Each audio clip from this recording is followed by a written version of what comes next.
Hello everyone, we know very well कि हमारी energy की डिमांड इतनी ज़्यादा हो चुकी है कि हमने किसी भी चीज़ को नहीं छोड़ा है, चाहे नेचुरल रिसोर्सेज हो और चाहे कोई नॉन कन्वेंशनल सोर्सेज ही क्यों नहीं हो, बट हम सारी ही चीज़ों को यूटिलाइज कर रहे हैं और उससे हम एनर्जी को डिराइव भी कर रहे हैं। बट स्टिल इतनी ज़्यादा ग्रोइंग पॉपुलेशन है कि एनर्जी की डिमांड हमारी फुलफिल हो ही नहीं रही है। बट डू यू नो कि जितना ज़्यादा हम एनर्जी का यूटिलाइज कर रहे हैं उतना ही ज़्यादा हम नेचर को भी नुकसान पहुंचा रहे हैं। अब इस नेचर को नुकसान ना पहुंचाकर अगर हम इस तरह से एनर्जी डिराइव करें कि हमारा नेचर भी सुरक्षित रहे और हमें एनर्जी भी मिल जाए, उसी को हम कहते हैं सस्टेनेबल मैनेजमेंट। इवन कोई भी ऐसा रिसोर्स जिसको हम यूज तो कर रहे हैं लेकिन हम नेचर को कोई नुकसान नहीं पहुंचा रहे हैं तो हम उसे कहेंगे सस्टेनेबल मैनेजमेंट। लेकिन आज की डेट में अगर देखा जाए तो सस्टेनेबल मैनेजमेंट कहीं भी नहीं है। इवन हम इतने ज्यादा ग्रीडी हो चुके हैं कि हम सारी चीजों को यूज कर रहे हैं, हम ये नहीं सोच रहे कि हमारी आने वाली जनरेशंस का क्या होगा।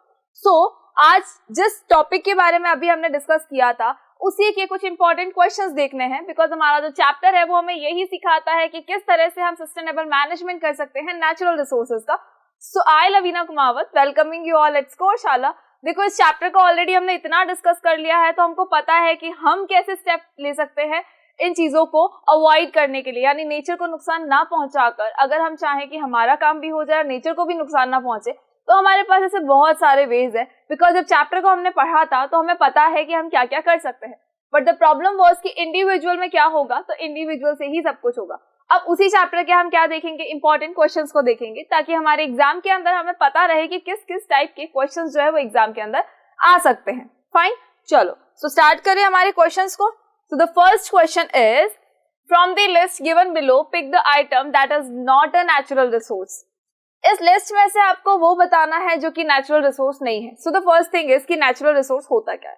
देखो, बेसिकली जो भी चीजें हमें नेचर से मिलती है उसे हम क्या कह देते हैं, नेचुरल कह देते हैं।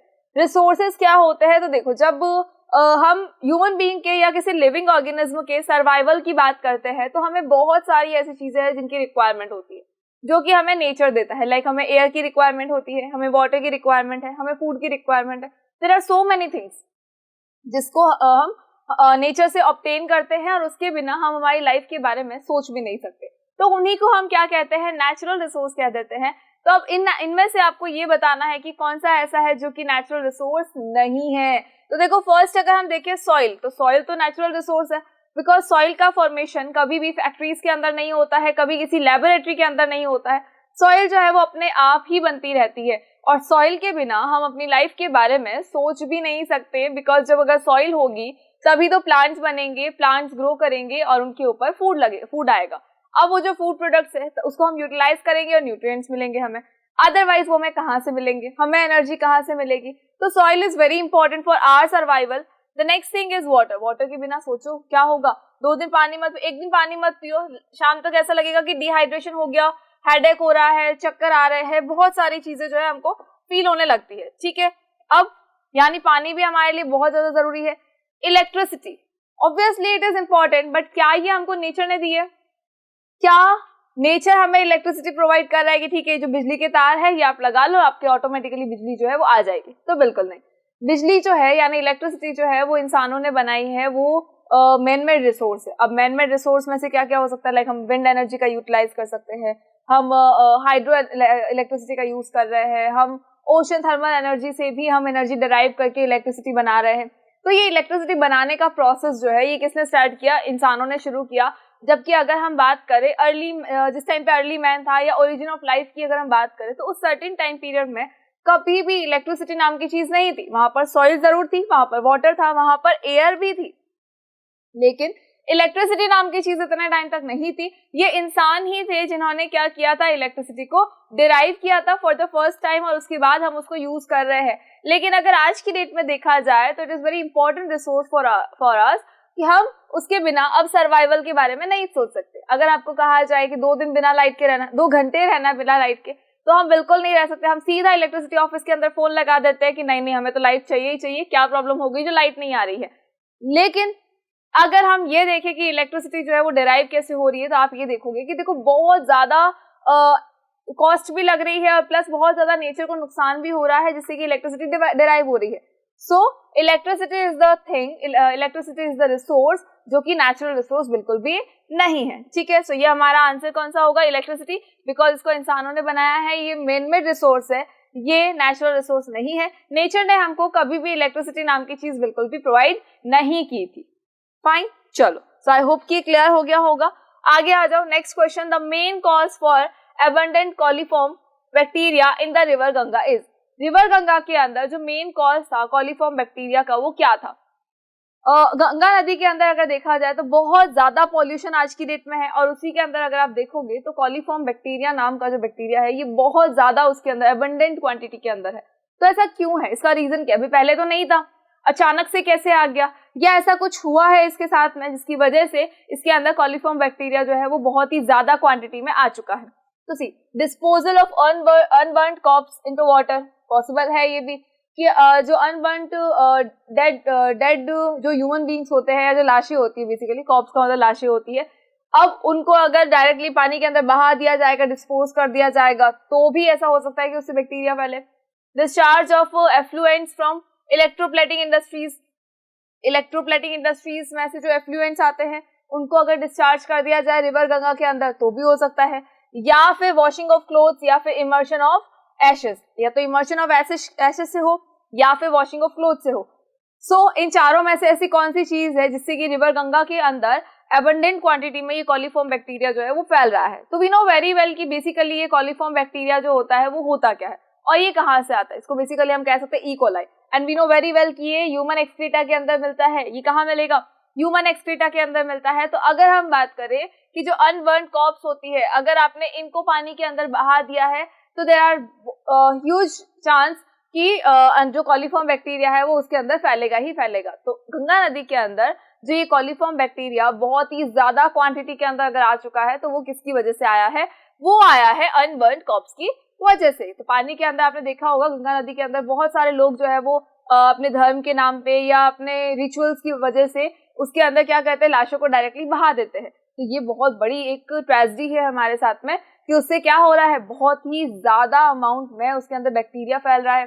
प्लस आपने देखा होगा लाशों के साथ साथ में एशेस बहा दी जाती है, और भी बहुत सारी चीजें, कई बार कपड़े बहा दिए जाते हैं, ह्यूमन बींग्स उसके अंदर नहाते हैं। तो ऐसे देखा जाए तो बहुत ज्यादा उसके अंदर गंदगी फैल चुकी है। फाइन, चलो आगे आ जाओ, नेक्स्ट थिंग पे आओ, next question, the pH range most conducive for life of fresh water plants and animals is. जो पीएच रेंज, ऐसी कौन सी पीएच रेंज है जो मोस्ट कंड्यूसिव है? कंड्यूसिव का मतलब होता है अनुकूल बनाती है, किसको? लाइफ को अनुकूल बना रही है, किसमें? फ्रेश वाटर के अंदर जो प्लांट्स और एनिमल्स है उनके सर्वाइवल के लिए।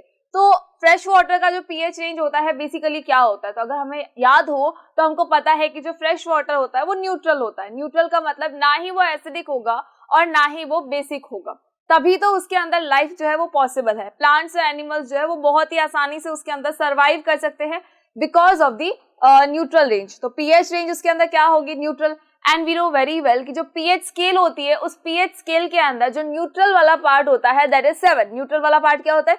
अगर किसी की रेंज जो है, पीएच रेंज जो है वो 7 है या 7 के आसपास में है, तो उसे हम क्या कहते हैं? वो न्यूट्रल होगा। तो यानी कि जो फ्रेश वाटर होता है उसका अभी हमने क्या कहा कि जो फ्रेश वाटर उसका पीएच कितना होगा? न्यूट्रल होगा। तो यानी कि इसका पीएच कितना हो सकता है? 6.5 टू 7.5 हो सकता है। 6.5 to 7.5 is the pH of fresh water, जिसके अंदर की प्लांट्स और एनिमल्स जो है वो बहुत ही आसानी से सर्वाइव कर सकते हैं। फाइन, चलो आगे आ जाओ, नेक्स्ट क्वेश्चन पे आओ। Next question is given below are a few statements related to biodiversity. Pick those that correctly describe the concept of biodiversity. There are some points जो क्या बता रहे हैं? बायोडाइवर्सिटी के बारे में बता रहे हैं। अब आपको क्या करना है? उनको सेलेक्ट करना है that correctly describe the concept of biodiversity. इनमें से ऐसे कौन से पॉइंट्स है? There are देखो 4 points.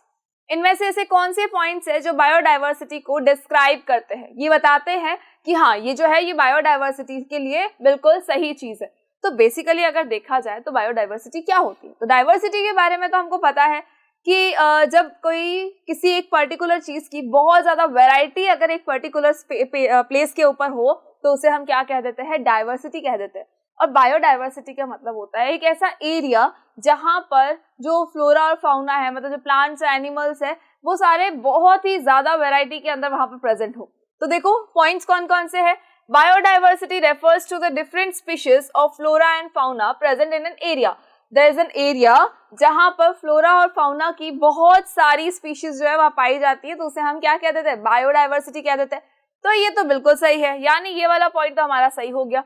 और चेक कर ले, biodiversity refers to only the flora of a given area, बिल्कुल नहीं। अभी हमने क्या कहा कि बायोडाइवर्सिटी का मतलब होता है कि एक पर्टिकुलर एरिया के अंदर फ्लोरा भी प्रेजेंट है और फाउना भी प्रेजेंट है।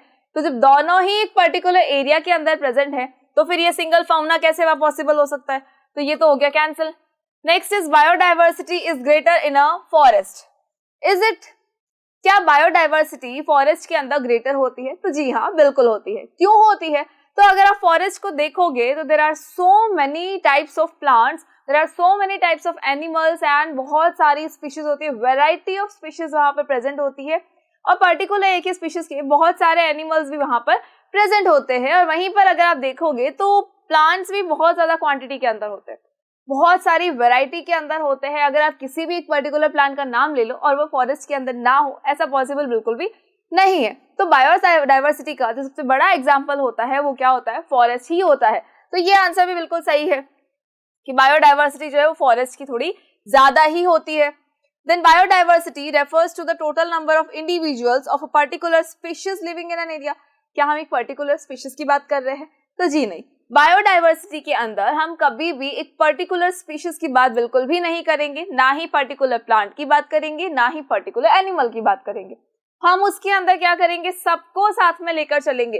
जितने भी एनिमल्स है, जितने भी प्लांट्स है, उन सबको हम एक साथ में लेकर चलेंगे, तभी क्या होगा, बायोडाइवर्सिटी जो है उसी से बनती है। ठीक है, तो इसका आंसर क्या हो सकता है? देखो, first and third, first and third will be the right answer. अब चेक कर लो ऑप्शंस में आपके पास में क्या है।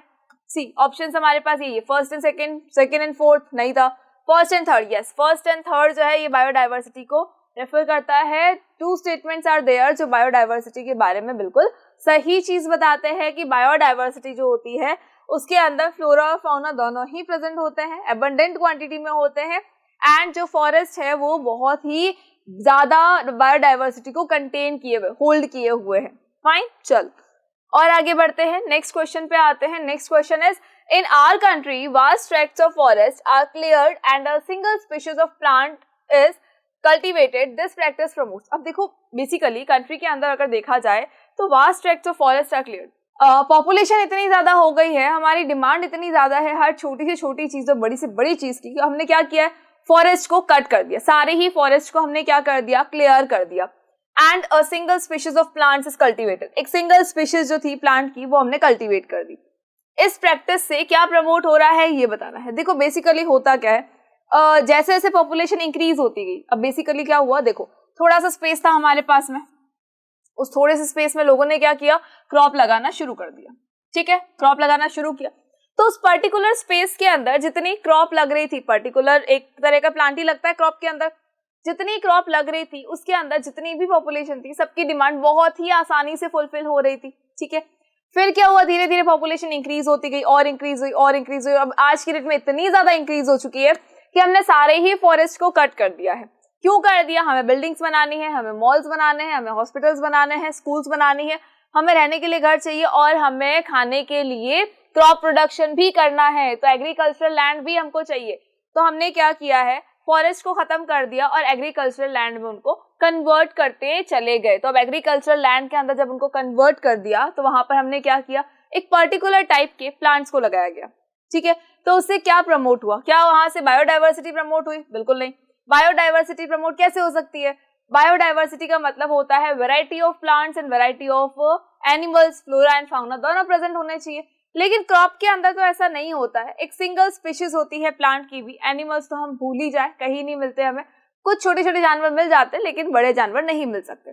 तो क्रॉप में क्या होगा, ये जो प्रैक्टिस है इसके अंदर बायोडाइवर्सिटी तो बिल्कुल भी इंक्रीज नहीं हो रही है। मोनोकल्चर इन द एरिया, हाँ ये हो सकता है। क्यों, मोनोकल्चर का मतलब क्या होता है, मोनोकल्चर का मतलब ये होता है कि एक पर्टिकुलर टाइप के प्लांट्स को ही लगाया जाए। तो हमने अभी क्या कहा, हमने यही तो कहा कि एक पर्टिकुलर टाइप के, एक पर्टिकुलर स्पीशीज के हमने प्लांट्स अगर एक किसी लैंड के अंदर अगर लगा दिए हैं तो इसका मतलब हम किसको प्रमोट कर रहे हैं, हम मोनोकल्चर को प्रमोट कर रहे हैं। Fine, next is growth of natural forest, बिल्कुल भी नहीं। जब फॉरेस्ट को आपने कट ही कर दिया, पूरा का पूरा साफ कर दिया है, तो फिर फॉरेस्ट की ग्रोथ कैसे हो सकती है? Preserves the natural ecosystem in the area, natural ecosystem preserve करने के लिए वहां पर पूरा का पूरा सारी variety of animals, variety of plant, सब कुछ होना चाहिए। लेकिन यहाँ पर तो ऐसा कुछ भी नहीं है। यहाँ हमने क्या किया, इवन फॉरेस्ट को कट कर दिया, और जब फॉरेस्ट को कट किया तो जो वैरायटी ऑफ प्लांट्स हमको मिल रहे थे वो खत्म हो गए हैं। सेकेंड थिंग कि उसके अंदर जो एनिमल्स रह रहे थे, जिन एनिमल्स का घर था वो फॉरेस्ट, वो घर उनका उजड़ गया, वहां पर सब कुछ खत्म हो गया, तो वो एनिमल्स भी धीरे धीरे क्या होते चले गए, कहीं और चले गए या वो खत्म होते चले गए। फाइन। अब जब हमने एक पर्टिकुलर टाइप का पर्टिकुलर जो फॉरेस्ट था उसकी जगह हमने क्या कर दिया, एग्रीकल्चरल लैंड बना दिया है, तो उस एग्रीकल्चरल लैंड पे हमने क्या किया, एक पर्टिकुलर टाइप की स्पीशीज के प्लांट्स हमने लगाए हैं। ठीक है, तो यानी कि हम क्या कर रहे हैं, हम मोनोकल्चर को प्रमोट कर रहे हैं उस पर्टिकुलर एरिया के अंदर। हम किसको प्रमोट कर रहे हैं? मोनोकल्चर को प्रमोट कर रहे हैं। फाइन, चलो, सो आई होप कि आपको मोनोकल्चर का मीनिंग क्लियर हो गया होगा। Now come to the next question, that is expand the abbreviation GAP या फिर गैप। इस गैप का मतलब ये नहीं है कि ठीक है मैम गैप ही तो है, गैप का मतलब क्या हुआ, दो बच्चों के बीच का जो मैम गैप करवाती है ना कि दोनों बहुत बातें कर रहे हो, तो एक काम करो, दोनों थोड़ा सा गैप में बैठ जाओ, एक इधर बैठो एक इधर, ये वैसा वाला गैप नहीं है। तो ये कौन सा गैप है? ये GAP का मतलब क्या होता है? Ganga action plan. ये हमने इस चैप्टर के अंदर पढ़ा था। चैप्टर का जो फर्स्ट टॉपिक था वो यही था बेसिकली कि गंगा एक्शन प्लान क्या है, किस तरह से गंगा को साफ किया जा रहा है, क्यों जो गंगा नदी है इतनी ज्यादा गंदी हो चुकी है, पहले इतनी नहीं थी, जबकि कलकल करता जो पानी होता है, जो बहता हुआ पानी होता है, वो तो बिल्कुल साफ होता है, लेकिन फिर भी गंगा नदी को आज की डेट में बहुत ज्यादा साफ करने की जरूरत है। तो उसके लिए क्या चलाया गया था? गंगा एक्शन प्लान को लाया गया था। ये जो गंगा एक्शन प्लान था, इसका मोटो क्या था? इसका मोटो ये था कि जितना हो सके गंगा नदी को वहां से साफ किया जाए, ताकि जो पानी आए वो बिल्कुल क्लियर और क्लीन वाटर आए और उसका हम पहले की तरह यूटिलाइज कर सके। पहले की तरह जो गंगा नदी है वो एक्चुअली हमारे पाप धोने लगे। बेसिकली अगर आज हम देखेंगे ना कि गंगा नदी के अंदर पाप धोने जा रहे हैं, तो भैया पहले गंगा नदी को साफ तो करो। इतनी ज्यादा नदी जो है वो बहुत ज्यादा गंदी हो चुकी है कि हम अब तो सोच भी नहीं सकते कि पानी के अंदर जाना भी है क्या। ठीक है, जहां से पानी आता है वहां से थोड़ा दूर होता है कि हाँ बहता हुआ पानी है तो वो साफ मिलेगा, लेकिन उससे थोड़ा आगे जाके अगर हम देखेंगे तो हमें दिखाई देगा कि इतनी ज्यादा गंदगी हमने गंगा नदी के अंदर फैला रखी है। That is why Ganga action plan को लाया गया था, ताकि उससे क्या हो, गंगा नदी को साफ किया जाए। तो their answer will be Ganga action plan. ठीक है, यहाँ पर gross assimilation by photosynthesis possible नहीं है। Government agency for pollution control ये भी नहीं होगा। Government agency for animal protection बिल्कुल नहीं, नॉट एट ऑल, क्योंकि हमने इनके नाम ही नहीं सुने भाई। हमारे चैप्टर के अंदर तो गैप का मतलब क्या दे रखा है? Ganga action plan. तो हम एग्जाम के अंदर भी क्या लिखेंगे? गंगा एक्शन प्लान ही लिखेंगे। फाइन, चलो और आगे आ जाओ। अब देखो, ये इतना बड़ा क्वेश्चन देख के घबराना बिल्कुल नहीं है। हमेशा मैं एक ही चीज बोलती हूँ बेटा, ज्यादा जितना बड़ा ज्यादा क्वेश्चन होगा उतना ही ज्यादा छोटा उसका आंसर होने वाला है। ठीक है, तो घबराने की जरूरत तो बिल्कुल भी नहीं है कि अरे इतना बड़ा आंसर है, इतना बड़ा क्वेश्चन है, 7-8-10 लाइन्स का तो क्वेश्चन ही है, तो फिर आंसर कितना बड़ा होगा? बिल्कुल नहीं। जितना 7-8 लाइन का क्वेश्चन आपको नजर आ रहा है उतना ही 7-8 वर्ड्स का आपका आंसर होने वाला है। देखो, in a village in Karnataka, people started cultivating crops all around a lake which was always filled with water. There was a village in Karnataka. देखो ये स्टोरी है, ठीक है, स्टोरी हमको वैसे ही बहुत पसंद आती है, तो ठीक है एक कहानी और सुन लो। एक कर्नाटका नाम का गांव है, उसके अंदर लोगों ने क्या किया है, लोगों ने एक लेक के आसपास में बहुत सारी क्रॉप लगाना शुरू कर दिया। और ऐसी लेक जहां पर क्या होता था, जहां पर वो जो पानी है वो पानी से हमेशा भरी होती थी वो लेक। अब बेसिकली अगर हम एंशिएंट टाइम की बात करें तो जो अर्ली मैन था, जब उसने क्रॉप्स को लगाना शुरू किया था, तो वो हमेशा ऐसी जगह देखते थे जहां पर आसपास में क्या हो, पानी हो। उससे क्या होगा, उससे होगा ये कि जब आसपास में ही पानी होगा तो उनको इरिगेशन के लिए ज्यादा मेहनत नहीं करनी पड़ेगी, वहीं से पानी लेंगे और आकर जो है सिंचाई कर देंगे। फाइन। अब कर्नाटका विलेज के अंदर क्या हुआ, लोगों ने कल्टीवेशन तो शुरू कर दिया, लेकिन कहाँ किया, एक लेक के पास किया, और एक ऐसी लेक के पास में किया है जहां पर पानी जो है वो हमेशा भरा होता है। They added fertilisers to their field in order to enhance the yield. उन्होंने क्या किया, यील्ड को एनहांस करने के लिए, क्रॉप यील्ड को बढ़ाने के लिए, क्या हायर यील्ड लाने के लिए उन्होंने क्या किया, फर्टिलाइजर्स का यूज करना शुरू कर दिया। अब बेसिकली जब फार्मर्स की बात करें तो कोई भी फार्मर जो है वो सीड्स को सो करने के बाद में फर्टिलाइजर जरूर देता है। क्यों? ताकि क्रॉप प्रोडक्शन जो है वो ज्यादा हो जाए, उसकी क्वांटिटी और उसकी क्वालिटी दोनों ही क्या हो, ज्यादा हो। बट द प्रॉब्लम इज कि फर्टिलाइजर्स जो होते हैं वो क्वालिटी को डिक्रीज कर देते हैं, क्वालिटी को रिड्यूस कर देते हैं, सिर्फ और सिर्फ क्वांटिटी को इंक्रीज करते हैं, but for a certain limit of time. ठीक है, चलो। Now soon they discovered that the water body was completely covered with green floating plants. अब उन्होंने क्या देखा, उन्होंने थोड़े टाइम के बाद नोटिस किया कि भाई जिस लेक के पास में इन लोगों ने बहुत सारे क्रॉप्स लगाई थी, वहां उस लेक के अंदर एक ग्रीन कलर के ना फ्लोटिंग प्लांट्स आ गए, वो तैरने वाले ना वो छोटे प्लांट टाइप आ गए, मतलब कि काइट जम गई है। एल्गी की बात कर रहे हैं ये लोग, ठीक है। And fishes started dying in large numbers. Fish जो थी वो बहुत ही ज्यादा अमाउंट के अंदर मरने लग गई थी। ये तो बहुत सोचने वाली बात थी कि भाई जिस पॉन्ड के अंदर, जिस लेक के अंदर बहुत सारी फिशेस थी, वहां पर जैसे ही इन्होंने फर्टिलाइजर्स को डालना शुरू किया अपने फील्ड के अंदर, तो धीरे धीरे जो क्या हुआ, फिश जो है वो बिल्कुल मरना शुरू हो गई और ऊपर जो है वो काई जम चुकी थी, उसके ऊपर ग्रीन कलर के फ्लोटिंग प्लांट्स आ गए, जबकि वो पहले नहीं थे। Analyse the situation and give reasons for excessive growth of plants and death of fish in the lake. इस सिचुएशन को आपको एनालाइज करना है और आपको रीजंस बताने हैं किसके लिए, कि ये जो प्लांट की जो ग्रोथ हो रही है वो क्यों हो रही है, प्लस जो फिश जो है वो मर रही है, कंटिन्यूअसली मरे जा रही है, ऐसा क्यों हुआ। तो ऐसा इसलिए हुआ कि जब फर्टिलाइजर्स का यूज किया गया और जब जिस क्रॉप के अंदर फर्टिलाइजर का यूज किया गया वहां पर जब बारिश आई, तो उस बारिश के इस पानी के साथ साथ में वो फर्टिलाइजर्स कहाँ चले गए, वो फर्टिलाइजर्स बहकर चले गए लेक के अंदर। सी यहाँ पर देखो क्या हो रहा है, यहाँ पर क्रॉप लगाई गई थी, क्रॉप के अंदर क्या डाले गए, फर्टिलाइजर्स डाले गए। अब ये फर्टिलाइजर्स जो है ये क्या होगा, पानी के साथ साथ में बहेंगे, बारिश के पानी के साथ बहेंगे, ज्यादा इरिगेशन हो जाएगा तो भी बहेंगे, और ये फर्टिलाइजर्स कहाँ आ जाएंगे, पानी के अंदर आ जाएंगे। तो इन फर्टिलाइजर्स ने क्या किया, लेक के अंदर एंटर कर गए। जब लेक के अंदर ये आ गए तो हुआ यूं कि यहाँ पर एल्गी ने ग्रोथ कर ली।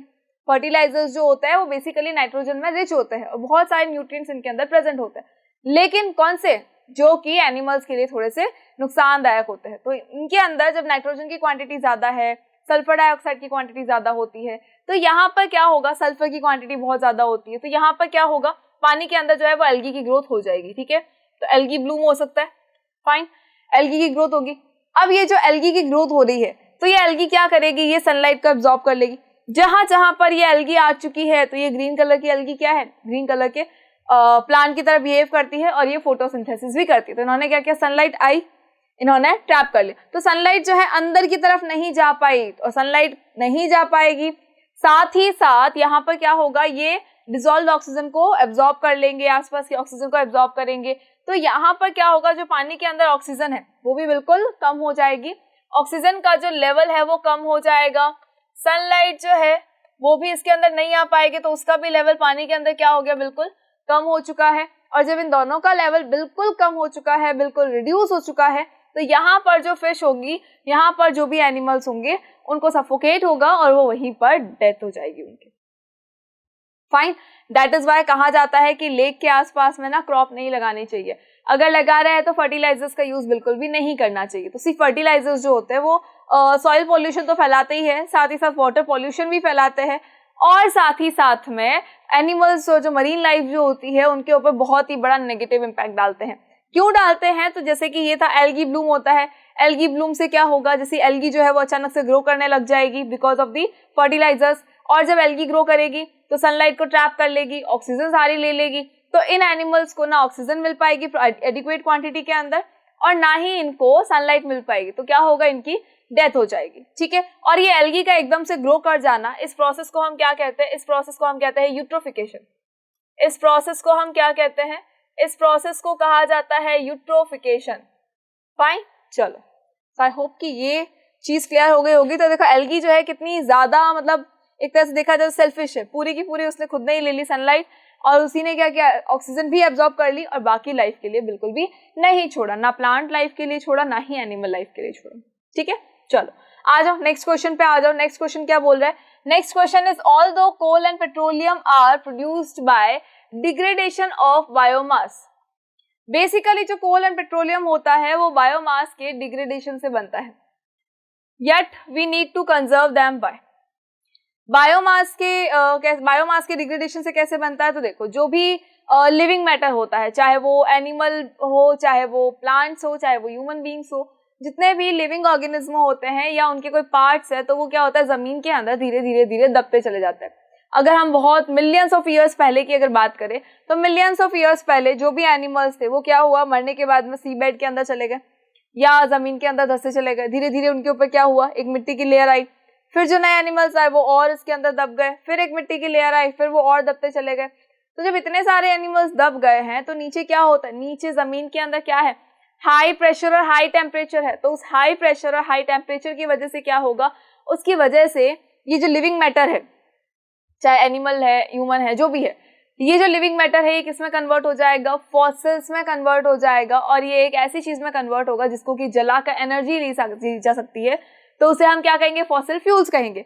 अब ये जो फॉसिल फ्यूल्स है, ये फॉसिल फ्यूल्स में कोल हो सकता है, इस फॉसिल फ्यूल में नेचुरल गैस हो सकती है, और इस फॉसिल फ्यूल में क्या हो सकता है, पेट्रोलियम हो सकता है। पेट्रोलियम हमको पता है, हम पेट्रोल की बात नहीं कर रहे हैं, ये पेट्रोलियम है।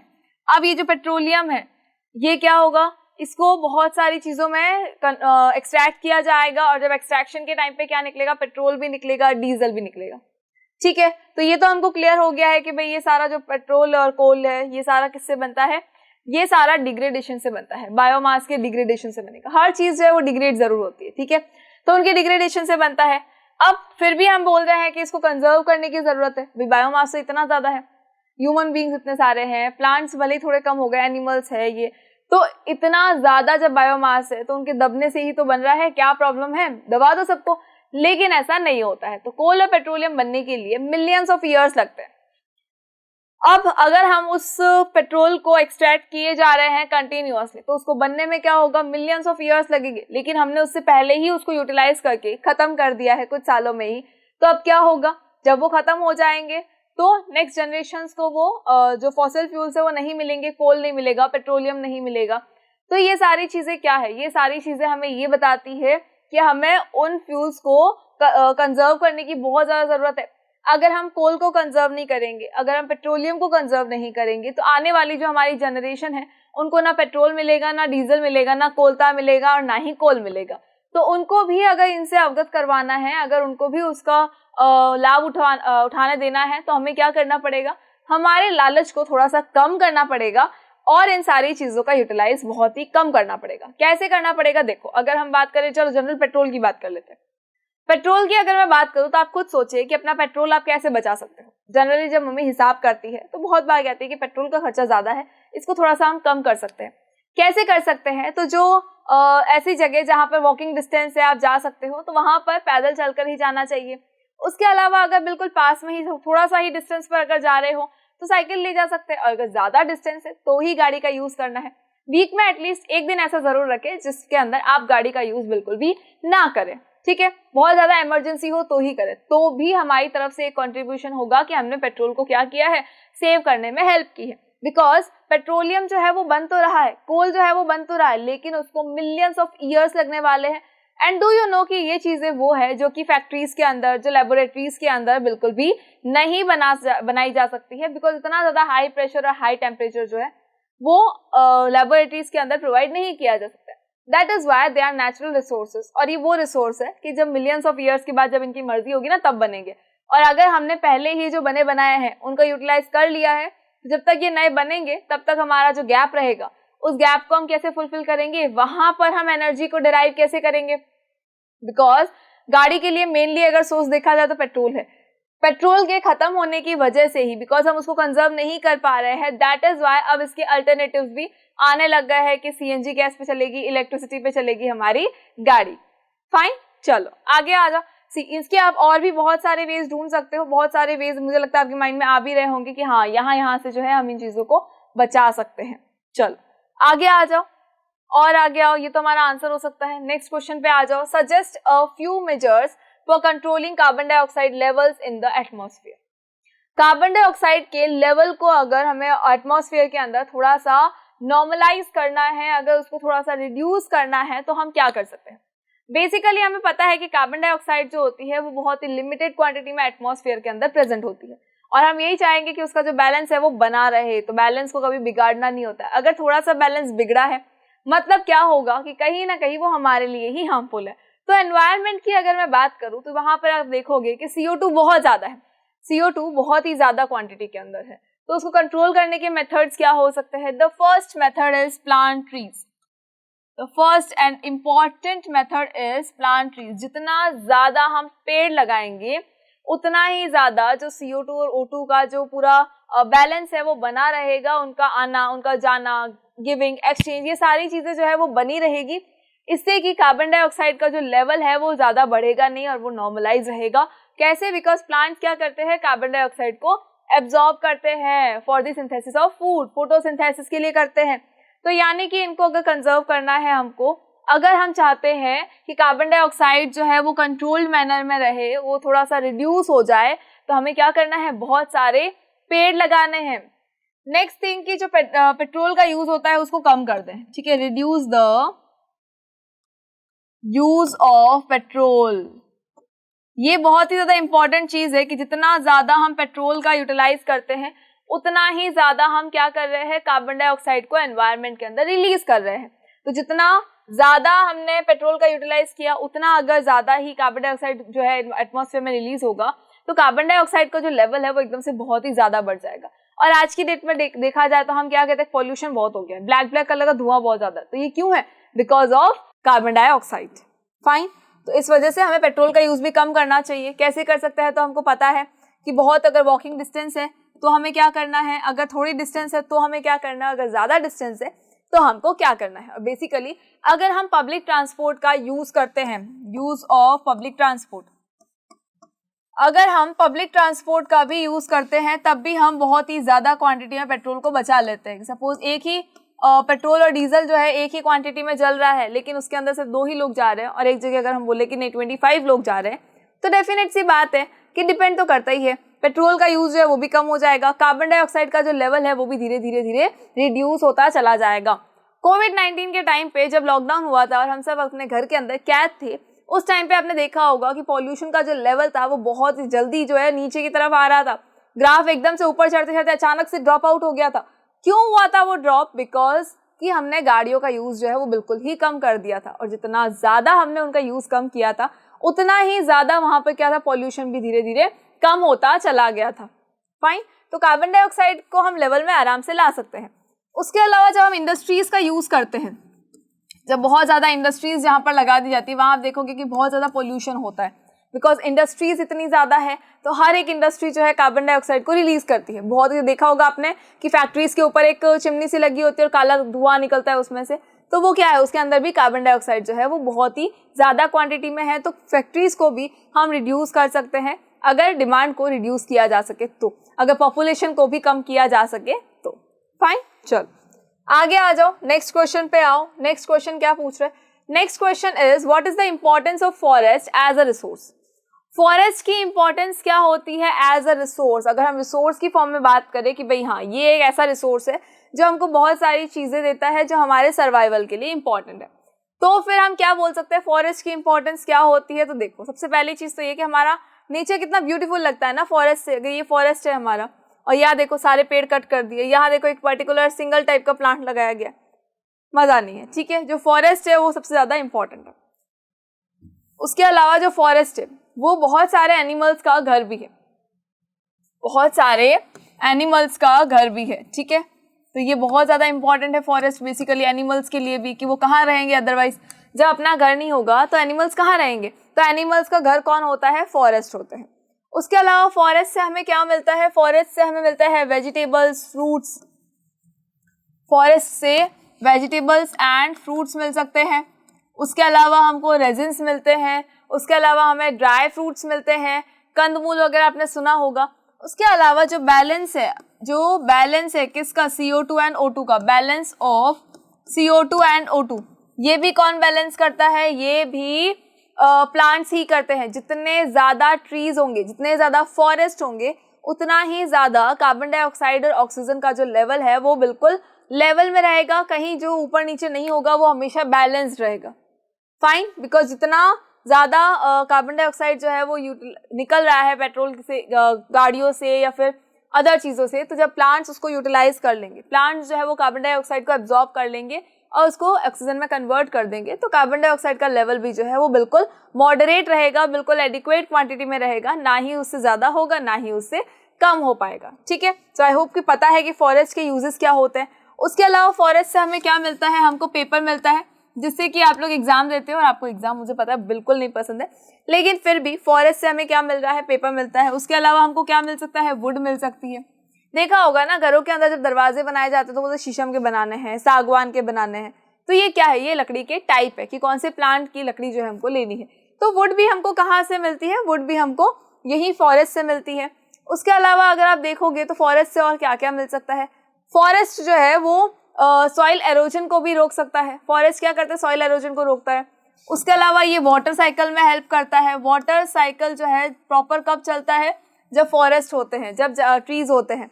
अगर बहुत सारे ट्रीज है इसका मतलब है वो क्या करेंगे, वो रेनफॉल को बुलाते हैं। ट्रीज हमेशा क्या करते हैं, रेन को बुलाते हैं, रेन को कभी भी जाने नहीं देते हैं। तो रेन को बुलाने का काम कौन करेगा, इन्विटेशन देने का काम कौन करेगा, ट्रीज करेंगे। तो इन्हीं ट्रीज से जो वाटर साइकिल है वो प्रॉपर मैनर में चलता है।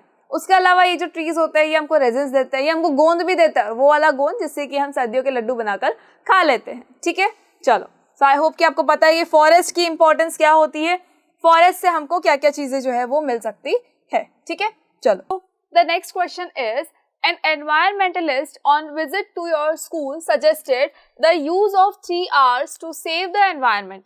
Explain what he mean by 3 R's and how you would follow his advice at home. अब देखो स्कूल के अंदर जनरली होता है कि बहुत सारे फंक्शंस होते रहते हैं, कहीं कोई आता रहता है और हमें बहुत सारी न्यू इन्फॉर्मेशंस देता रहता है, कभी कोई एडवाइस देकर जाता है, कभी कोई सजेशन देकर जाता है, और कई बार होता है कि बहुत ज़्यादा इन्फॉर्मेटिव थिंग्स जो है वो हमें पता चलती है नए नए लोगों से। तो वैसे ही देयर इज अ स्कूल जहाँ पर कौन आया है, एक एनवायरमेंटलिस्ट आया है जो कि एनवायरनमेंट के बारे में सोचता है, वो उसका बहुत ज़्यादा ध्यान रखता है और ऐसा कोई भी काम नहीं करता है जिससे कि एनवायरनमेंट को हार्म हो, और एनवायरनमेंट के बेनिफिट के लिए वो बहुत सारे काम कंटिन्यूअसली करता रहता है रेगुलरली। ठीक है, जैसे समाज सेवक होते हैं सेम वैसे ही एनवायरमेंटलिस्ट होते हैं। तो उन्होंने क्या किया, अपने स्कूल के अंदर, हमारी स्कूल के अंदर विजिट किया और उन्होंने सजेस्ट किया, क्या सजेस्ट किया, द यूज ऑफ 3 R's, कि 3 R's का यूज करना है किसके लिए, टू सेव द एनवायरनमेंट।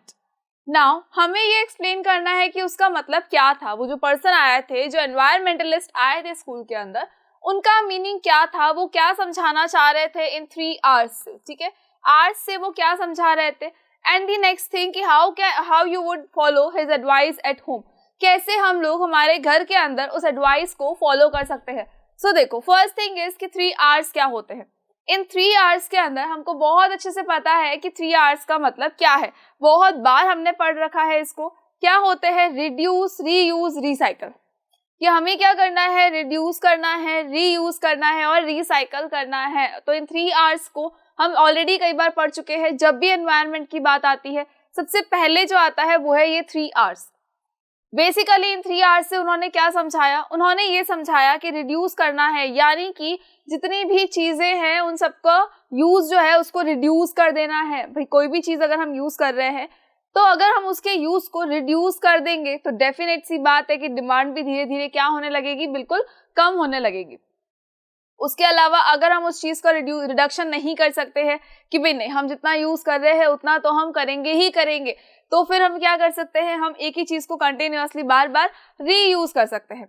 या फिर अगर आपने उसको रीयूज भी कर लिया, अब आप रिडक्शन करना था जितना कर लिया, रीयूज हो चुका है, अब क्या करें, अब वो जो चीज है उसको हम बाहर फेंकेंगे, तो इट्स बेटर कि हम उसका रिसाइकल कर ले। रिसाइकल के बारे में भी हमको पता है।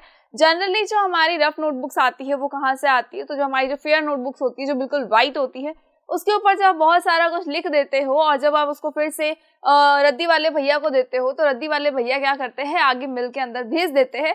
देन मशीन्स के अंदर उसका क्या किया जाता है, रिसाइकल किया जाता है, और उस रिसाइकल से जो पेपर बनता है मोस्ट प्रोबेबली जो आपकी रफ नोटबुक्स आती है उनके अंदर वही पेपर लगा होता है। ठीक है, उसके अलावा जो प्लास्टिक बॉटल्स होती है उन प्लास्टिक बॉटल्स का भी रिसाइकल किया जाता है। कैसे किया जाता है, तो उन प्लास्टिक बॉटल्स को या प्लास्टिक की जितनी भी चीजें होती है उनको मेल्ट किया जाता है मिल्स के अंदर।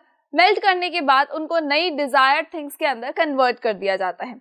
उसके अलावा देखो रिड्यूस कैसे करना है, किन किन चीजों को हम रिड्यूस कर सकते हैं, तो हम इलेक्ट्रिसिटी के यूज को भी रिड्यूस कर सकते हैं। हम जो फूड वेस्ट करते हैं अगर हम उसको भी कम कर देंगे तो भी ये रिड्यूस में ही आएगा।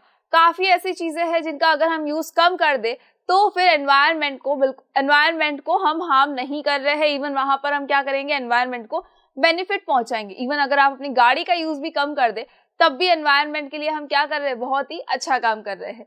कैसे? तो जब हम गाड़ी का यूज़ बिल्कुल कम कर देंगे तो पेट्रोल बिल्कुल कम चलेगा, पेट्रोल कम चलेगा तो एयर पॉल्यूशन भी कम होगा। उसके अलावा अगर हम इलेक्ट्रिसिटी को वाइजली यूज़ करें, यानी कि जब रिक्वायरमेंट है सिर्फ तभी उसको यूज़ करें, तब भी हम क्या कर रहे हैं, हम इलेक्ट्रिसिटी को सेव कर रहे हैं। दैट मीन्स कि हम एनवायरनमेंट को भी साथ ही साथ में सेव कर रहे हैं। रीयूज़ हम किसको कर सकते हैं, तो हमारे जो घर में बहुत सारे एनवेलप्स आते हैं, अगर हम उनको एक ही एनवेलप को हम 3 to 4 टाइम यूज़ कर रहे हैं तो वो क्या है, वो रीयूज़ होता है।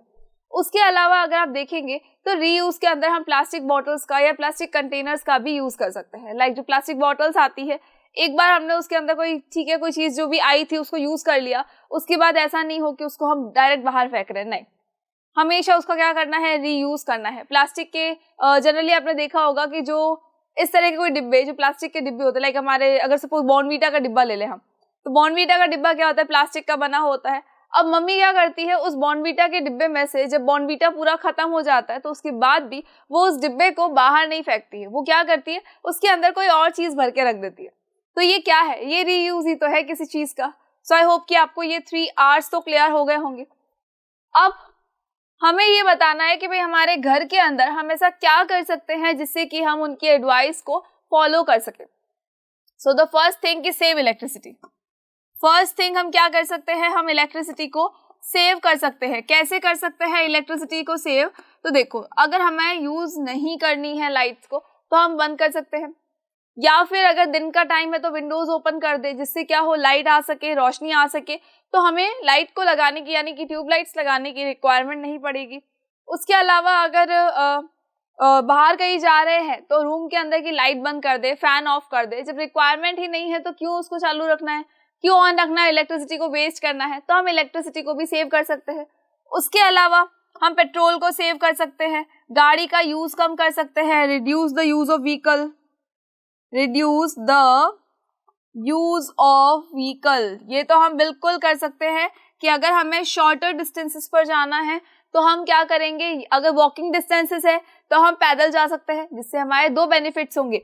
एक तो हम गाड़ी का यूज नहीं करेंगे और सेकंड हमारी एक्सरसाइज भी हो जाएगी बहुत आसानी से। वॉक हो जाएगी तो डेफिनेट सी बात है, एक्सरसाइज तो हो ही रही है।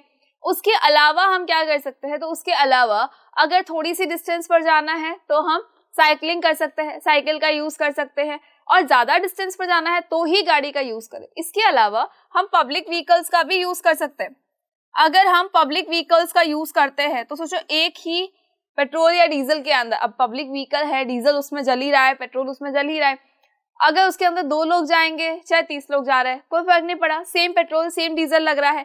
तो क्यों ना ऐसा करें कि भाई हमारी गाड़ी को हम घर पे रखें और उसी एक ही व्हीकल के अंदर हम कहीं चले जाए, तो होगा क्या, होगा ये कि हम पेट्रोल को वहां पर भी सेव कर रहे हैं। उसके अलावा हम पेपर को भी सेव कर सकते हैं। उसके अलावा हम क्या कर सकते हैं, पेपर को भी सेव कर सकते हैं। जो हम हमेशा पेपर बोर्ड्स बनाकर या पेपर प्लेन्स बनाकर खेलते रहते हैं, थोड़ा सा कुछ लिखा फिर पेपर को टीयर अप कर देते हैं और उसको बाहर फेंक देते हैं, अगर उस चीज को भी हम कम कर दें तो भी हम एनवायरनमेंट के लिए बहुत ही अच्छा काम कर रहे हैं। उसके अलावा हम वाटर को सेव कर लें तब भी हम एनवायरनमेंट के लिए अच्छा काम कर रहे हैं। वाटर को भी हम सेव कर सकते हैं क्योंकि वैसे भी हमको पता है पोर्टेबल वाटर बहुत कम है। फाइन, चलो, सो आई होप कि क्लियर हो गया होगा कि हम हमारे घर के अंदर इनकी एडवाइस को किस तरह से फॉलो कर सकते हैं। उसके अलावा ये 3 R's क्या होते हैं। फाइन, चलो आगे आ जाओ, नेक्स्ट क्वेश्चन पे आओ। नेक्स्ट क्वेश्चन हमें क्या पूछ रहा है, next question is list any 2 causes of our failure to sustain availability of underground water।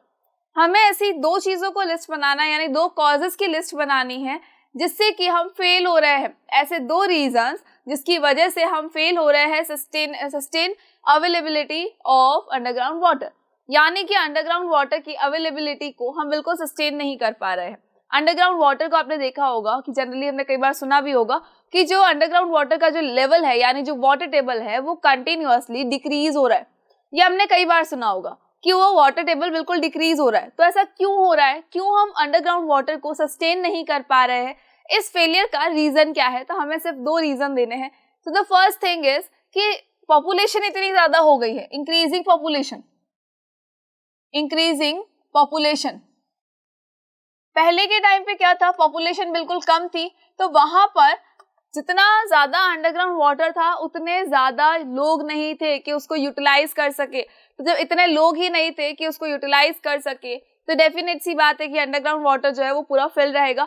लेकिन आज की डेट में अगर देखा जाए इतनी ज्यादा पॉपुलेशन हो चुकी है कि अगर एक सपोज हम एक एग्जांपल लेते हैं कि हमारे घर के अंदर एक मिठाई का डिब्बा आया, ठीक है।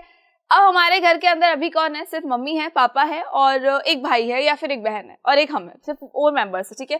4 मेंबर्स के अंदर वो मिठाई का डिब्बा, अगर आप स्कूल गए हो, वापस आए हो, दूसरे दिन आपने वो डिब्बा खोल के देखा, तब भी आपको उसके अंदर मिठाई मिल जाएगी। क्यों मिल जाएगी? बिकॉज ज्यादा मेंबर्स नहीं है, उन्होंने इतनी नहीं खाई होगी। अगर एक एक 2-2 पीस लिया भी होगा तब भी उसके अंदर हाफ डिब्बा जो है वो अभी भी रखा हुआ होगा। लेकिन वही आप सोचो कि अगर बहुत सारे मेंबर्स हमारे घर में आए हुए हैं, हमारी बुआ, मासी, काका, ताऊ, सब लोग हमारे घर में आए हुए हैं, हो सकता है दिवाली का फंक्शन हो या कुछ हो, तो वही मिठाई का डिब्बा जो है वो आपको 1 घंटे के अंदर भी नहीं मिलेगा। 1 घंटे के बाद आप देखोगे ना तब भी आपको नहीं मिलेगा, वो पूरा आपको ब्लैंक मिलेगा, एम्प्टी मिलेगा। क्यों मिलेगा? Because there are so many members. भाई मिठाई का डिब्बा तो उतना का उतना ही है, लेकिन मेंबर्स अगर बढ़ चुके हैं, यूटिलाइज करने वाले लोग बढ़ चुके हैं, तो फिर वो चीज बिल्कुल कम पड़ जाएगी। तो यहाँ पर भी वही सीन है। पहले पॉपुलेशन कम थी तो वो अंडरग्राउंड वाटर सबके लिए बहुत आसानी से चल रहा था, कोई प्रॉब्लम नहीं आ रही थी। रेन वाटर भी बहुत अच्छे से आ रहा था, बारिश बहुत सही से आ रही थी, तो मतलब जितनी क्वांटिटी में आनी चाहिए उतनी आ रही थी। तो उससे क्या हो रहा था, जो अंडरग्राउंड वाटर है वो रिप्लेनिश हो रहा था। लेकिन अब क्या हो रहा है, अब इतनी ज्यादा पॉपुलेशन हो गई है कि उस पॉपुलेशन की डिमांड को फुलफिल नहीं कर पा रहा है हमारा underground water. That is why वो कंटिन्यूअसली क्या हो रहा है, वाटर टेबल डिक्रीज हो रहा है। लेकिन साथ ही साथ ये रिप्लेनिश भी नहीं हो पा रहा है, इतनी ज्यादा रेन नहीं है, ठीक है। बारिश जो है वो डिक्रीज हो चुकी है, रेन बिल्कुल क्या हो चुकी है, कम हो चुकी है। बिकॉज हमने क्या कर दिया है, पेड़ों को कट कर दिया है। तो उस डिफॉरेस्टेशन की वजह से जो वाटर साइकिल है वो भी डिस्टर्ब हुआ है। उसके अलावा बारिश बिल्कुल कम हो गई है उसकी वजह से। दैट इज वाई अगर आप देखोगे तो अंडरग्राउंड वाटर के अंदर वाटर टेबल जो है वो बिल्कुल कम हो रहा है। नेक्स्ट थिंग इसके इंडस्ट्रियलाइजेशन हो रहा है, इंडस्ट्रियलाइजेशन। और उस इंडस्ट्रियलाइजेशन की वजह से क्या हो रहा है, अंडरग्राउंड वाटर को कंटिन्यूअसली यूज किया जा रहा है और जितना ज्यादा हम उसमें से यूज कर रहे हैं उतना ज्यादा उसको रिप्लेनिश नहीं कर पा रहे हैं।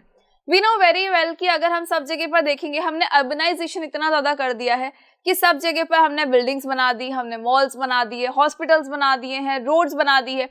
जगह जगह पर अगर रोड्स बना दी है तो आप देखेंगे कि आपको कच्ची जमीन तो है बहुत कम देखने को मिलती है। तो अगर बारिश होती भी है तो सारा पानी नदियों में, नालों में वहां चला जाता है, लेकिन अंडरग्राउंड में नहीं जा पाता। जबकि गांवों के अंदर अगर हम देखेंगे, जहां पर आज भी कच्ची सड़कें हैं, वहां पर जितना भी बारिश का पानी होता है सारा का सारा सीप करके अंडरग्राउंड के अंदर चला जाता है। लेकिन हमने इतनी रोड्स बना रखी है कि पानी जो है वो सीधा नदियों नालों में चला वेस्ट हो जाएगा, लेकिन वो अंडरग्राउंड के अंदर बिल्कुल भी नहीं जा पाएगा। बिकॉज हमने स्पेस ही नहीं छोड़ा उसके लिए कि पानी जो है अंदर सीप कर जाए। जब वो स्पेस ही नहीं है तो पानी कैसे जा सकता है?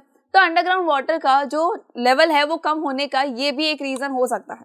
So there are so many reason जिसकी वजह से हम ये कह सकते हैं कि भी अंडरग्राउंड वाटर जो है, यानी उसका वाटर टेबल जो है वो बिल्कुल डिक्रीज हो रहा है, कंटिन्यूअसली हो रहा है। और अगर इसके ऊपर ध्यान नहीं देंगे तो ये बिल्कुल खत्म भी हो जाएगा एक सर्टेन लिमिट ऑफ टाइम के बाद में, ठीक है। पहले के लोग बेसिकली क्या करते थे, जो अंडरग्राउंड वाटर होता था उसको हैंड पंप से और निकाल लिया करते थे, लेकिन बारिश की वजह से वो रिप्लेनिश होता था। बट अब रिप्लेनिश का तो कोई सिस्टम है ही नहीं हमारे पास में। तो हर चीज को अगर हम किसी में से निकालते रहेंगे कंटिन्यूअसली तो वो डिब्बा तो खाली होना ही है ना, बिल्कुल होना है वो डिब्बा खाली। उस डिब्बे को फिर से क्या करना पड़ता है, जितना हम निकाल रहे हैं उतना उसमें फिर से भरना भी पड़ता है, तब वो पूरा भरा रहता है। तो यहाँ जो ये अंडरग्राउंड वाटर वाला हमारा डिब्बा है ये कंटिन्यूअसली क्या हो रहा है, खाली होते जा रहा है, लेकिन उसमें रिप्लेनिशमेंट नहीं हो रहा है। That is why underground water का जो लेवल है वो बिल्कुल डिक्रीज हो चुका है और आगे हो भी रहा है, ठीक है। चलो आगे आओ, नेक्स्ट क्वेश्चन पे आ जाओ। आई होप कि वो क्वेश्चन आपको क्लियर हो गया होगा। Next question is list 3 problems which arise due to construction of big dams, suggest a solution for these problems। अब मतलब ऐसा लगता है कि हर एक चीज के अंदर इतनी सारी प्रॉब्लम्स है हमारे पास में, हर एक चीज से एनवायरनमेंट को हार्म हो रहा है, लोगों को हार्म हो रहा है, लिविंग ऑर्गेनिज्म जो एनिमल्स है उनको बहुत ज्यादा तकलीफ हो रही है, लेकिन फिर भी हम उस चीज को खत्म नहीं कर रहे हैं। देखो अभी हमें किसकी प्रॉब्लम्स बतानी है, कंस्ट्रक्शन ऑफ डैम्स से जो अराइज हुई है प्रॉब्लम्स, उनके बारे में डिस्कस करना है कि बिग डैम्स जो बनाए जाते हैं, बड़े बड़े जो डैम्स बनाए जाते हैं नदियों के ऊपर, उनसे क्या क्या प्रॉब्लम्स हो सकती है, कौन कौन सी प्रॉब्लम्स ऐसी है जो कुछ लोग फेस करते हैं, कई बार होता है कि एनिमल्स भी फेस करते हैं, कई बार होता है कि पूरा वर्ल्ड भी उस चीज़ को फेस करता है। तो एक्चुअली वो प्रॉब्लम्स क्या हो सकती है एंड उसके साथ साथ में सोल्यूशन भी बताना है कि भाई प्रॉब्लम को तो हर कोई देखता है, हर कोई आके सिर्फ प्रॉब्लम ही देखेगा कि यार ये काम तो हुआ ही नहीं है, गवर्नमेंट ये नहीं कर रही है, आज मम्मी ने ये नहीं किया है, आज पापा ने हमारे लिए ये नहीं किया। अरे उसका सोल्यूशन भी तो ढूंढो, सोल्यूशन भी तो ढूंढो। हर चीज का सोल्यूशन होता है, अगर कोई और नहीं कर रहा है तो हम कर ले, हम नहीं कर सकते तो सोल्यूशन तो होगा ही होगा। तो यहाँ पर भी क्या बोला गया, बिग डैम्स बनाने के 3 डिसएडवांटेजेस बताने हैं, 3 प्रॉब्लम्स बतानी है और साथ ही साथ में उन प्रॉब्लम्स को सॉर्ट आउट करने का एक वे भी देना है कि भाई हाँ इस वे से हम क्या कर सकते हैं, इसको सॉर्ट आउट कर सकते हैं। जहाँ प्रॉब्लम का आइडेंटिफिकेशन होता है ना, वहां पर एक सोल्यूशन भी जरूर होता है। फाइन, चलो। सो जो बड़े बड़े डैम्स बनाए जाते हैं, बेसिकली अब एक नाम से समझ में आ रहा होगा कि बड़े डैम्स है तो यानी कि एक लार्ज एरिया चाहिए उसको बनाने के लिए। जब उसको बनाने के लिए लार्ज एरिया चाहिए तो उस लार्ज एरिया के अंदर क्या लोग नहीं रह रहे होंगे? बिल्कुल रह रहे होंगे। क्या नदी तालाब नहीं है? नदी तो है ही हमारी। उस नदी के अंदर जब डैम बनाया जाएगा तो आसपास की जितनी भी जमीन है उस जमीन को भी यूटिलाइज किया जाएगा, यानी कि वहां पर जो लोग रह रहे हैं उनको वहां से माइग्रेट कर दिया जाएगा। उन लोगों को वहां से क्या किया जाएगा, माइग्रेट कर दिया जाएगा। लोग जो है वो अपनी जगह छोड़ के उनको वहां से जाना पड़ेगा। बेसिकली वो जाना नहीं चाहते हैं लेकिन फिर भी उनको जाना पड़ेगा। क्यों जाना पड़ेगा? बिकॉज इतना बड़ा डैम बनेगा तो ऑब्वियस ही बात है गवर्नमेंट के सुपरविजन में बनेगा, और गवर्नमेंट ने जब क्या कर दिया, उन लोगों को कह दिया कि भाई आपको यहाँ नहीं रहना, अब आपको हम कहीं और पर जगह दे रहे हैं तो उनको वहां जाना पड़ेगा। तो लोगों को बहुत ज्यादा प्रॉब्लम होती है माइग्रेशन के टाइम पे। सेकेंड थिंग कि कुछ लोग ऐसे भी होते हैं कि भाई नदी तालाब है, इतना बड़ा अगर नदी है तो वहां पे क्या होगा, आसपास के अंदर कल्टीवेशन लैंड भी होगा, जहां पर कल्टीवेशन हो रहा है, जहां पर क्रॉप्स लगाई जा रही है, तो वो जो कल्टीवेटिंग लैंड है वो भी हमारा किस में रहता है, फिर लॉस में चला जाता है। मतलब कि उसके ऊपर भी हमने क्या बना दिया, डैम बना दिया, तो जो क्रॉप प्रोडक्शन है वो भी क्या हो जाएगा, डिक्रीज हो जाएगा। क्रॉप प्रोडक्टिविटी जो है वो भी कम हो जाएगी, उसके अलावा क्वालिटी कम हो जाएगी। ठीक है, क्रॉप प्रोडक्टिविटी जो है वो भी कम होगी। नेक्स्ट थिंग इज कि जो मरीन लाइफ होती है, जो एक्वाटिक लाइफ होती है, मरीन लाइफ नहीं, जो एक्वाटिक लाइफ होती है, उस एक्वाटिक लाइफ पर भी बहुत ही नेगेटिव इम्पैक्ट पड़ता है। चाहे वो प्लांट ले लो, चाहे वो एनिमल्स ले लो, चाहे एक्वाटिक एनिमल्स लो, एक्वाटिक प्लांट्स लो, दोनों पर ही क्या होता है, नेगेटिव इम्पैक्ट पड़ता है। अब इतना अगर बड़ा सा डैम बनाया जाएगा तो क्या होगा, जो एक्वाटिक लाइफ है वो भी धीरे धीरे खत्म होने लग जाएगी। उन जो फिश उस पर्टिकुलर बड़े से एक रिवर के अंदर रह रही थी, उनके लिए भी वो रिवर अब क्या हो जाएगी, बिल्कुल छोटी हो जाएगी। तो ये तो बहुत गड़बड़ वाली बात हो गई है। तो फिश भी जो है प्रॉपर्ली माइग्रेट नहीं कर पाएगी। दैट इज वाई जो एक्वाटिक लाइफ है वो भी इम्पैक्ट हुई। उसके अलावा लोग भी इम्पैक्ट बहुत ज्यादा हुए। उसके अलावा जो लैंड था हमारा, जो कल्टीवेटिंग लैंड था, जो लैंड कल्टीवेशन के लिए सूटेबल था, वो लैंड भी हमारे हाथ से चला गया। उस लैंड के ऊपर अगर कोई क्रॉप लगी भी है तो भी उसको क्या करना पड़ेगा, हटाना पड़ेगा। तो there are so many things, there are so many problems, जिससे कि हम जब डैम बनाते हैं तो उसको लोग क्या करते हैं, उसको इग्नोर कर दिया जाता है। बेसिकली जब गवर्नमेंट डैम बनाने का सोचती है तो वो इन सारी चीज़ों को इग्नोर कर देती है। क्यों कर देती है? बिकॉज डैम से उनको लगता है कि बहुत ही ज़्यादा प्रॉफिट होने वाला है इन सब की वजह। ठीक है, चलो अब इसका सोल्यूशन क्या हो सकता है? सोल्यूशन ये कि हम इतने बड़े बड़े डैम्स तो बना रहे हैं, क्यों ना ऐसा करें कि हम थोड़ा छोटे डैम बना दें। पॉसिबल तो है ये कि हर एक नदी के ऊपर हम क्या करें, छोटे डैम्स बना दें। जब छोटे डैम्स बनाएंगे तो एक लिमिटेड लैंड एरिया चाहिए, और उस लिमिटेड लैंड एरिया के अंदर हमें लोगों को माइग्रेट नहीं करवाना पड़ेगा, ना ही वहाँ के कल्टीवेटिंग लैंड को भी खत्म करना पड़ेगा। और एक्वाटिक लाइफ पर भी हो, ठीक है 100% तो हम नहीं कह सकते, लेकिन हाँ फिर भी 50% जो है जितना नेगेटिव इम्पैक्ट पड़ रहा था वो रिड्यूस हो जाएगा। तो काफी हद तक इस प्रॉब्लम का सोल्यूशन निकल सकता है अगर हम छोटे डैम्स बनाना स्टार्ट कर दे तो। फाइन, चलो। सो आई होप कि प्रॉब्लम सब समझ में आ गई है एंड प्रॉब्लम का सोल्यूशन भी समझ में आ गया कि एक्चुअली इसका सोल्यूशन हमारे लिए क्या हो सकता है। ठीक है, आ जाओ अपने नेक्स्ट क्वेश्चन पे। नेक्स्ट क्वेश्चन हमसे क्या पूछ रहा है? बेसिकली नेक्स्ट क्वेश्चन हमारे लिए एक बहुत ही अच्छा क्वेश्चन है, बिकॉज ये चैप्टर के नाम में से लिया गया है। अब चैप्टर का जो नाम है, जब हमने डिस्कस किया था, बहुत अच्छे से उसको समझा था हमने, उसी में से हमें एक क्वेश्चन पूछा गया है। क्या है ये question? State the meaning of sustainable management. आपको सस्टेनेबल मैनेजमेंट का मीनिंग बताना है। And reuse is better than recycling. How? Recycling से बेटर क्या होता है? रीयूज होता है। कैसे हो सकता है? देखो, सबसे पहली चीज तो सस्टेनेबल मैनेजमेंट का मतलब क्या होता है? मैनेजमेंट तो हर कोई करता है, जब भी कोई फॉसिल फ्यूल्स को निकाला जाता है या जब भी कोई ऐसी चीज को निकाला जाएगा जिससे कि हम एनर्जी डिराइव कर सकते हैं, जब भी ऐसी चीज के बारे में सोचा जाएगा कि जिससे हमारी एनर्जी की डिमांड फुलफिल हो सकती है, तो बेसिकली उसको मैनेज तो किया जाता है, लेकिन उसको मैनेज करते टाइम या उससे एनर्जी को डिराइव करते टाइम हम ये चीजें भूल जाते हैं कि हमारे एनवायरनमेंट को बहुत ही ज्यादा हार्म हो रहा है। तो उन सारी चीजों का यूटिलाइजेशन इतना ही हो जिससे कि हमारे एनवायरनमेंट को हार्म ना हो और हमारी एनर्जी की डिमांड भी फुलफिल हो जाए, उस मैनेजमेंट को हम कहते हैं sustainable management. But we know very well कि हम आज इतने ग्रीडी हो चुके हैं, इतने ज्यादा लालची हो चुके हैं कि जो भी चीज आ रही है उसको हम जल्दी से यूज किए जा रहे हैं, बस कि उसको ग्रैब करना है हमको। सारी एनर्जी को हम कंटिन्यूअसली यूज कर रहे हैं, यूटिलाइज कर रहे हैं। हमारे घर में अगर इलेक्ट्रिसिटी आती है तो हम ये कभी नहीं देखते हैं कि भाई ऐसे भी घर है, ऐसे भी लोग हैं जो बिना इलेक्ट्रिसिटी के सर्वाइव कर रहे हैं, फिर भी हम क्या करते हैं, उस इलेक्ट्रिसिटी को वेस्ट किए जाते हैं। जनरली हमने देखा होगा कि भाई पहले के जो लोग थे वो बहुत ज्यादा सिंपल लिविंग में बिलीव करते थे, लेकिन आज की डेट में अगर देखें तो हर चीज हमें क्या चाहिए, हमें लग्जरी चाहिए, हमें लग्जरी लाइफ चाहिए, लग्जरी क्लोथ्स चाहिए, लग्जरी गाड़ियां चाहिए, बंगला चाहिए, ये चाहिए, वो चाहिए। लेकिन उन सबके अंदर हम ये चीज भूल जाते हैं कि भाई जो भी चीज नेचर ने हमको प्रोवाइड की है या जितनी भी हमारी एनर्जी की डिमांड, जो हम एनर्जी को जहां से हम डिराइव कर रहे हैं, वो सबके लिए है। हम सिर्फ उसको यूटिलाइज कर रहे हैं, हम ये नहीं सोच रहे कि आगे आने वाली जनरेशन्स के लिए हमने क्या छोड़ा है।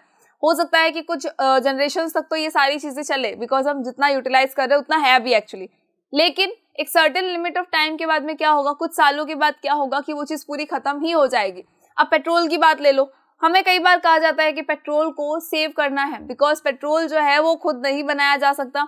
एक टाइम के बाद जब पेट्रोल खत्म हो जाएगा उसके बाद गाड़ियां जो है हमें या तो इलेक्ट्रिसिटी से चलानी पड़ेगी या फिर सीएनजी से चलानी पड़ेगी। तो अभी से आपने देखा होगा इलेक्ट्रिसिटी और सीएनजी पर चलने वाली जो गाड़ियां हैं वो धीरे धीरे लॉन्च हो रही है, की जा रही है। क्यों? क्योंकि पेट्रोल खत्म होने वाला है। आज के डेट में हमने पेट्रोल देखा है, हम पेट्रोल भरवाते भी है, रोज हम देखते हैं उस चीज को, लेकिन हम ये भी देख रहे हैं कि पेट्रोल की प्राइसेस जो है वो एकदम इंक्रीज हो रही है। क्यों? क्योंकि उसकी सप्लाई कम है और एक लिमिटेड टाइम के बाद में, मतलब कुछ सालों के बाद जो है वो पेट्रोल पूरा का पूरा खत्म हो जाएगा। तो हमारा सस्टेनेबल मैनेजमेंट यहाँ पर कहाँ है? तो अगर हम पेट्रोल की तरफ देखें तो सस्टेनेबल मैनेजमेंट हमारा बिल्कुल भी नहीं है वहां पर। हमें उसके अंदर सस्टेनेबल मैनेजमेंट की रिक्वायरमेंट है कि जितना हम पेट्रोल का यूटिलाइज कर रहे हैं, फर्स्ट थिंग कि हम उसको वाइजली यूज करें, सेकेंड थिंग कि हम उसको उतना ही यूज करें जितना कि रिक्वायर्ड है। हम उससे दो बेनिफिट हो सकते हैं हमारे लिए। कैसे? तो फर्स्ट थिंग कि हमारे एनवायरनमेंट को हार्म नहीं होगा, एयर पॉल्यूशन कम हो जाएगा, और सेकेंड थिंग कि जितना हम उसको वाइजली यूज करेंगे उतना ही ज्यादा लॉन्ग पीरियड ऑफ टाइम तक वो चलता रहेगा। बिकॉज ये पेट्रोल जो है या कोल है, पेट्रोल है, पेट्रोलियम है, ये सारी चीजें लेबोरेटरीज के अंदर और फैक्ट्रीज के अंदर नहीं बनाई जा सकती है। इनको बनने में मिलियंस ऑफ ईयर्स लगते हैं और हमारे पास में मिलियंस ऑफ ईयर्स बिल्कुल भी नहीं है। हमारे पास इतना स्टॉक नहीं है इन चीजों का कि वो मिलियंस ऑफ ईयर्स तक काम चला सके, उससे नहीं, कुछ सालों तक का ही है। और उसमें भी हम क्या कर रहे हैं, हम उसको बहुत ही ज्यादा क्वांटिटी में यूज कर रहे हैं। अब कोई भी चीज आप यूज करो तो आप उसको देखोगे कि उससे आपका एनवायरनमेंट को कितना ज्यादा हार्म हो रहा है, फिर भी हम उसको बहुत ज्यादा क्वांटिटी में यूज किए जा रहे हैं। तो ये सस्टेनेबल मैनेजमेंट बिल्कुल नहीं है। सस्टेनेबल मैनेजमेंट का मतलब ये हुआ कि आप क्या कर रहे हो, सारी चीजों को वाइजली यूज कर रहे हो। It can be water, it can be electricity, it can be food, it can be paper, कुछ भी हो सकता है। सारी चीजों को आप वाइजली यूज कर रहे हो, चीजों को आप वेस्ट नहीं कर रहे हो, कंटिन्यूअसली उसका रीयूज भी किए जा रहे हो कि भाई जहां जहां हो सके उनका रीयूज कर ले, नहीं हो पा रहा है तो हम उसका रिसाइकल कर ले। तो उसे हम क्या कहते हैं, सस्टेनेबल मैनेजमेंट कहते हैं। और एक्चुअली आज के डेट में अगर देखा जाए, आज के सिनेरियो के अंदर अगर आप देखोगे तो आपको पता चलेगा कि हाँ, सस्टेनेबल मैनेजमेंट की बहुत ही ज्यादा जरूरत है। बिकॉज हम किसी भी चीज के अंदर सस्टेनेबल मैनेजमेंट को फॉलो नहीं कर रहे हैं। हमें पता है कि जितनी भी चीजें हम यूज कर रहे हैं सबसे हमने क्या किया है, सिर्फ और सिर्फ एनवायरनमेंट को हार्म कर रहे हैं। उसके अलावा हम उस चीज को यूटिलाइज तो कर रहे हैं लेकिन आगे की जनरेशन्स के बारे में बिल्कुल भी नहीं सोच रहे। तो सस्टेनेबल मैनेजमेंट जो है वो बहुत ही सोचने वाली बात है कि हमें इसके ऊपर गौर करना चाहिए, उसको हमें फॉलो करना चाहिए, ताकि क्या हो कि आगे आने वाली जनरेशन्स के लिए भी हम कुछ छोड़े और साथ ही साथ में एनवायरनमेंट के लिए भी बेनिफिशियल हुई। चलो, so reuse is better than recycling how. अब इसका सेकंड क्वेश्चन क्या है, रीयूज जो है वो ज्यादा बेटर है rather than recycling. Basically recycling में क्या होता है, तो रिसाइकलिंग के अंदर आपने देखा होगा मिल्स के अंदर मशीनों पे काम किया जाता है और उसी चीज से जो चीज यूटिलाइज हो चुकी है उससे एक नई चीज बनाकर मार्केट के अंदर ला दी जाती है, जिससे क्या होता है कि वो चीज रिसाइकल हो जाती है, प्लस वो कंटिन्यूअस जो वापस से उसको सेल आउट भी किया जा सकता है। फाइन, तो रीयूज करना ज्यादा बेटर है रिसाइकलिंग से। जनरली अगर मैं किसी एनवेलप की बात कर लूँ, पेपर का एनवेलप होता है, थोड़ा सा उसके अंदर मैंने कुछ लिख दिया है, अब मैं क्या चाह रही हूँ, अब मैं ये चाह रही हूँ कि मैं इस एनवेलप को यूज नहीं करके मैं किसी और एनवेलप को यूज करूंगी, सिर्फ डॉक्यूमेंट डाल के रखना है तो। बट ये तो बेवकूफी वाली बात हुई कि हम जो पुराना हमारा जो एनवेलप है उसको हम रिसाइकलिंग में भेज रहे हैं, लेकिन हम उसको रीयूज नहीं कर रहे हैं। तो हमें उसको रीयूज करना है। क्यों करना है? तो रीयूज के अंदर क्या होता है, जो एक्सटर्नल एनर्जी होती है, जो एक्स्ट्रा एनर्जी होती है, वो बिल्कुल भी नहीं लगेगी। इसके अंदर किसी भी एनर्जी की रिक्वायरमेंट नहीं है। लेकिन अगर हम रिसाइकलिंग की बात करें तो वहां पर एनर्जी की रिक्वायरमेंट होती है। यहाँ एनर्जी का यूटिलाइजेशन होता है, तो यहाँ पर क्या हो रहा है, एनर्जी का वेस्ट हो रहा है, प्लस लेबर भी लगता है इसके अंदर, प्लस जो वहाँ पर काम कर रहा है उसका टाइम भी जाता है वहाँ पर। लेकिन रीयूज में ऐसा कुछ भी नहीं। अब सपोज आप केचप की बोतल लेकर आए, केचप की बोतल कैसी होती है, कांच की होती है।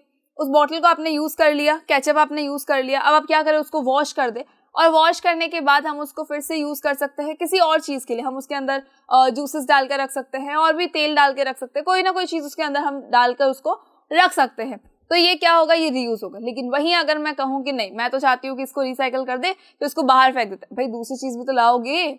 अगर घर के अंदर जूस रखा है तो उसके लिए भी तो दूसरी बॉटल लेकर आओगे, क्या करना है उसका? तो नहीं, हमें क्या करना है, रीयूज करना है सारी चीजों का जितना हो सके।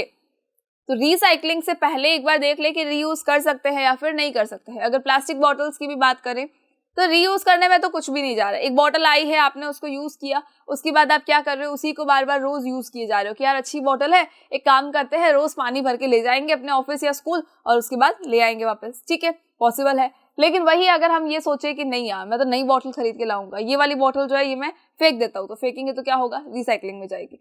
और रिसाइकलिंग के अंदर क्या होगा, एक्स्ट्रा एनर्जी का यूटिलाइजेशन होगा, तो वहां पर गड़बड़ है, फिर हमारा सस्टेनेबल मैनेजमेंट वहां काम नहीं करेगा। फाइन, तो हमेशा चीजों को रीयूज ज्यादा करना होता है, उसको रिसाइकलिंग के लिए कम देना होता है। ठीक है, अगर ज्यादा ही हो चुका है तो उसके बाद तो फिर हमको वो देना ही है।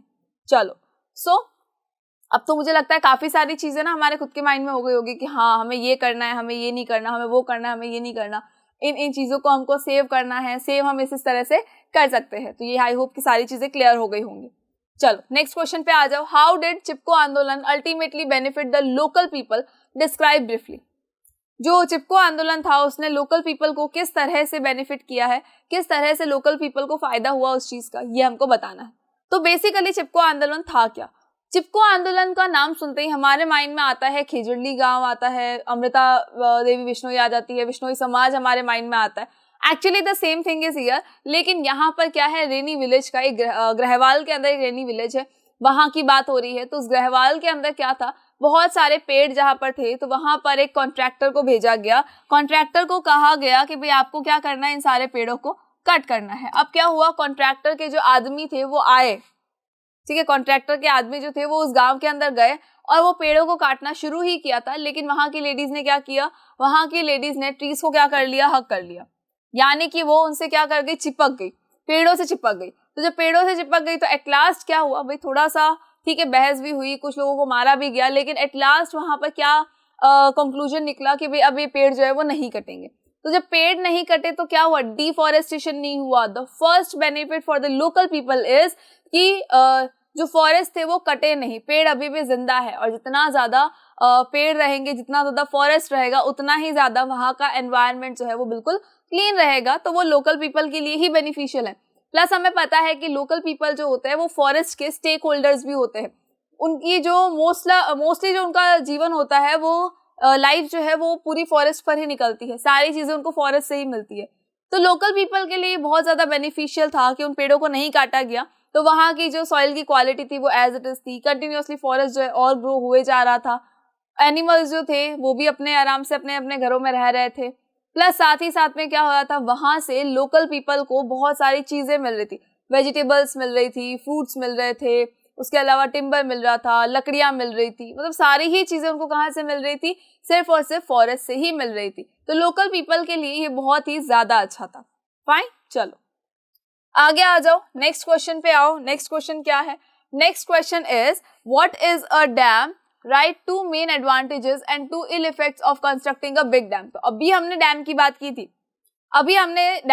की थी कि बेसिकली डैम क्या होता है, तो नदियों के ऊपर बड़े बड़े डैम बनाए जाते हैं। किसके लिए? फॉर स्टोरेज के लिए। फॉर स्टोरेज किसके लिए? स्टोरेज के लिए बनाए जाते हैं। भाई बहुत सारा पानी जो है इसके अंदर स्टोर हो सकता है। उसके अलावा इलेक्ट्रिसिटी जनरेशन के लिए भी बनाए जाते हैं, जनरेशन ऑफ इलेक्ट्रिसिटी को जनरेट करने के लिए भी डैम्स बनाए जाते हैं। क्यों बनाए जाते हैं इलेक्ट्रिसिटी को जनरेट करने के लिए डैम्स? बिकॉज ये जो डैम्स होते हैं इनके ऊपर से क्या किया जाता है, बहुत ही ज्यादा क्वांटिटी में जो पानी है वो बहुत ज्यादा तेजी से फेंका जाता है, नीचे फ्लो करवाया जाता है। और फिर नीचे क्या लगा होता है? टरबाइन लगा होता है। तो जब टरबाइन रोटेट करता है तो उससे क्या बनता है? इलेक्ट्रिसिटी बनती है, और उसी इलेक्ट्रिसिटी को हमारे घरों में सप्लाई कर दिया जाता है। ठीक है, तो ये जनरेशन ऑफ इलेक्ट्रिसिटी हो सकता है। उसके अलावा अगर हम देखेंगे तो जो इरिगेशन है वो भी डैम से किया जाता है। इरिगेशन के लिए तो बहुत ही ज्यादा बेनिफिशियल है डैम्स। तो जो बड़े बड़े डैम्स बनाए जाते हैं दे आर वेरी इंपॉर्टेंट। क्यों है? इरिगेशन के लिए है, जनरेशन ऑफ इलेक्ट्रिसिटी के लिए है, और पानी के फ्लो को रोकने के लिए भी है। कई बार होता है कि फ्लड की स्थिति हो जाती है, बाढ़ की सिचुएशन आ जाती है, तो सर्टेन टाइम पर भी अगर हम देखें तो आसपास के गांवों को बचाने के लिए क्या किया जाता है? डैम्स जो है वही बचाते हैं, उन्हीं के अंदर पानी जो है वो स्टोर हो जाता है काफी हद तक। ठीक है, चलो उसके अलावा इनके डिसएडवांटेज क्या है? तो डिसएडवांटेज हमने अभी डिस्कस किए थे कि जो लोग हैं वहां पर, उन लोगों को क्या करवा दिया जाता है? माइग्रेट करने को कह दिया जाता है, ताकि वहां पर एक बड़ा सा डैम बनाया जा सके। उसके अलावा एक्वाटिक लाइफ पर इम्पैक्ट पड़ता है। जो एक्वाटिक लाइफ है वो धीरे धीरे वहां की खत्म हो जाती है। डैम के आसपास की जो एक्वाटिक लाइफ है वो धीरे धीरे खत्म हो जाती है, चाहे वो प्लांट्स और चाहे वो एनिमल्स है।